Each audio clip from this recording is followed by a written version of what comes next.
A lot is going on in this episode. Trillions of dollars are being created and pouring into the system, causing the global M2 money supply to skyrocket. However, where is the actual liquidity going? The digital revolution is happening, institutions are positioning themselves, and central banks are changing. This bull cycle, XRP, a $1 trillion market capitalization? I believe so. The parts are beginning to come together as utilities expand, banks integrate, lines are constructed, and regulatory clarity is on the horizon. This episode has much to cover, and we are nearly ready for the moon. Without further ado, take a seat and unwind. Let's get started. $84,280 for Bitcoin. It increased by 1% on the last day. Ethereum, with a price of $1,927. Right now, it's up 1.44%. Since XRP went on a bit of a heater last night, USDT and USDC are both closing at their dollar pegs. Around $250, they attempted to reach our first point of resistance. It failed, and as of this morning, there has been some retracement. Let's see what happens during the day. Arriving at $2.43. The market capitalization of all cryptocurrencies is $2.726 billion. This is something that is really, really awesome. Tossing things out there is really intriguing. If we examine CoinMarketCap, which, as you are well aware, I never do, we will do it today. Looking at the fully diluted valuation, we can see that it is the total market capitalization of a cryptocurrency if all of its potential tokens were in use. How is the value determined? The total supply multiplied by the current price. Ethereum has been overtaken by XRP. Fascinating, huh? ETH is bringing in $232,568 million. The total is $243,730 million. Something to watch out for. It's interesting to watch, but FDV doesn't actually imply anything anymore. Do you understand? This was published by James Earl. If you have ever used LinkedIn as an investor or user, you should check your mailbox since you most likely received an email from them this morning discussing their plans. They're in a lot of heat, you know, a lot of. I'd prefer not to. I'm not sure. Since I was not a part of it, I will not discuss it. I'm not entirely sure what's going on behind the scenes, but based on the court records, it appears that many people will be kicked off LinkedIn, a new leadership team will take over, and they will be asked to explain their actions and inactions. I'm not here to talk about it or offer commentary. This is one of those items that I have never bought from them. In the end, you don't want to lose any money, so if you do use LinkedIn to buy pre-shares of anything, you should keep up with the newest developments and make sure you are following along to make sure there is nothing you need to do. Mr. Litecoin Maxi himself, Tom Lee, is everyone's favorite. Let me get this. According to him, this year's top-performing asset will be Bitcoin. It will perform better than gold. It's fascinating that Tom Lee makes this statement because, when discussing the top-performing asset of the year, do you believe that Bitcoin will triple in value from where it is now?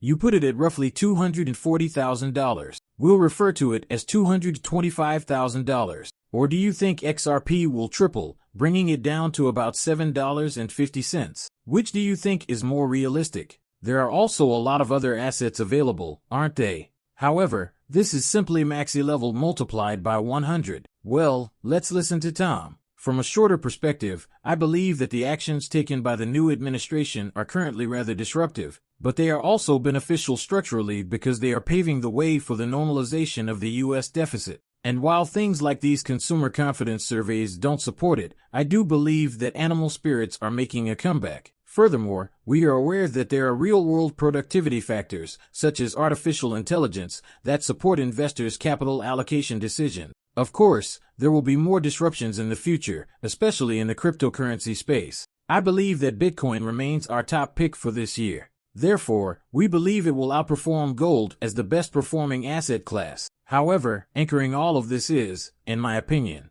it appears that Tom either has a sizable amount of money locked up in Bitcoin, or he encouraged many individuals to learn more about it and put their money in it.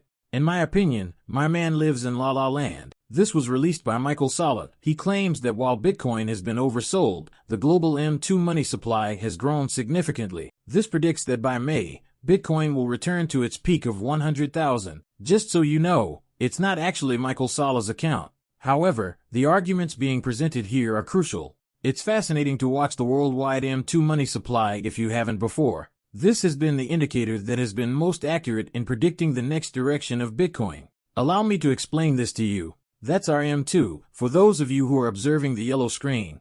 Alright, there is typically a slight delay. Around here, then, the M2 fell into that high $75,000 area, as we can see. Well, Bitcoin followed suit a few weeks later. This is always followed by some sort of lagging indicator. Therefore, it is predicted where the M2 will go next, up to that $100,000 range. Therefore, it will take a few weeks for Bitcoin to also break out. What is M2 worldwide? I've got you covered, though. This is the entire amount of M2 money that is in circulation throughout the world economy. High liquidity assets, such as actual cash, checking accounts, and demand deposits, are included in the money supply measured by M2, while less liquid assets, such as savings accounts and time deposits, are referred to as near money. These money market funds are visible to you. What makes the worldwide M2 significant?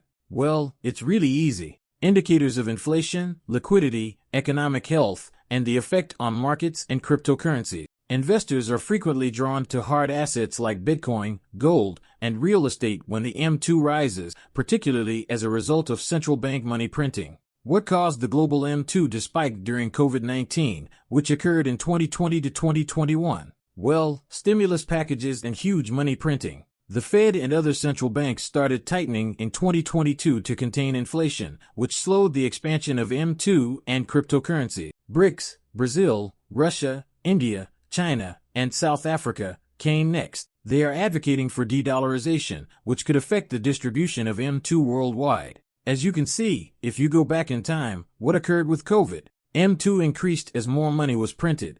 The cryptocurrency markets have completely blown up. What transpired when we tightened this in 2022? That was the bear market, then. Something to be mindful of. Supporters of the blockchain believe that despite all the upheaval, XRP's dominance and relationship to Bitcoin are still progressing. Your XRP to Bitcoin conversion is on the left. Your XRP domination is on the right. I'll take a moment to examine it. This is the configuration that we are focusing on right now. The beginning of our resistance range is seen. We have been discussing this for a while now. Between $2 and $2.50, everything is just noise. Last night, we tried to get $2.50. We were turned down, but that's okay. It's all right. We only managed to come up with roughly $2.48. Is it possible for us to push it again this morning? We could. Is it possible for us to go back as low as $2? We could. It's a chop zone here.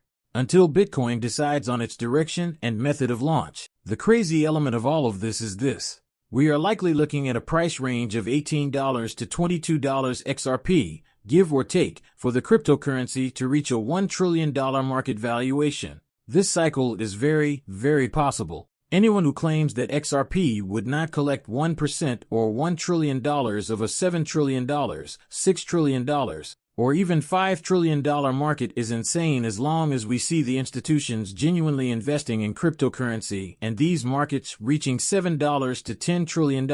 With a market capitalization of $1 trillion, XRP will be in the $20 range. We go far over $5 trillion, in my opinion. The likelihood and potential for XRP to catch that increase with the level we reach. Are we ready to run yet, in my opinion?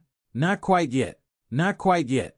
The markets don't seem to be that convinced. I'm keeping an eye on Bitcoin. Bitcoin must surpass $86,000. The range is $86,000 to $88,000. It would be fantastic if it broke into the $90,000 range. I am keeping an eye out for what I believe will occur, a rejection in that area. Before we can fully send these markets, there needs to be one more dive into that $70,000 range. However, 2025 will undoubtedly be the most significant year for those of us who own cryptocurrency.